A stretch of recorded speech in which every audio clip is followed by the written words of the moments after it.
95% من الشعب السوداني شايفين انه تطبيق التيك توك ده تطبيق تافه وتطبيق ما كويس ولازم يتوقف الليله قبل بكره، و5% فقط من الشعب السوداني شايفين انه تطبيق التيك توك ده تطبيق كويس وله جوانب مشرقه. اول حاجه ديلكم وانا جاي بتكلم من وجهه نظر مختلفه تماما. لو جينا عزيزي عرفنا تطبيق التيك توك ده بالعقل وبالمنطق بنلقى انه هو تطبيق لمشاركه الاراء والافكار وتقديم محتوى ايجابي زيه زي باقي التطبيقات زي الفيسبوك زي اليوتيوب زي الانستغرام زي تويتر او اكس. فالتيك توك بريء كل البراءه من التفاهه بيعملوها فيه. طيب السؤال ليه هنا كمجتمع سوداني دائما بننظر الى تطبيق التيك توك انه تطبيق ما كويس؟ اول حاجه يا عزيزي المشكله ما في التطبيق، المشكله فينا هنا كسودانيين. لازم نغير اغلياتنا، ننظر الى التيك توك من الجوانب المشرقه، لانه لو غيرنا اغلياتنا بنقدر نستفيد منه في حاجات كثيره، لانه في النهايه هو تطبيق.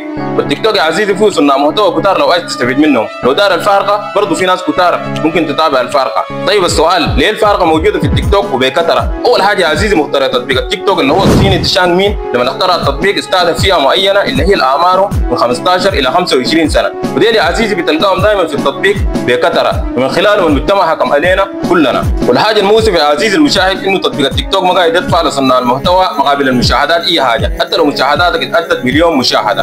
الدول اللي بتربح من المشاهدات 5 دول فقط اللي هي المانيا، بريطانيا، وايطاليا، وامريكا، وفرنسا، لكن خلاف الدول دي ما في اي دوله بتربح من المشاهدات. يعني لو انت موجود في الدول دي وبتقدم محتوى المشاهدات بتجيك من السودان او مصر او ليبيا او السعوديه دي كلها ما بتلقى منها اي مشاهدات. عشان كده بتلقى اغلب ناس التيك توك كلهم فاتحين لايفات. التيك توك ده يا عزيزي لو وقف اللايفات في ناس يقول لك انا لقيته اكياس لانه ما عندهم محتوى. عشان كده حاول انت اصنع محتوى اسا ولعل ممكن يفعلوا ميزه الارباح في دولتك.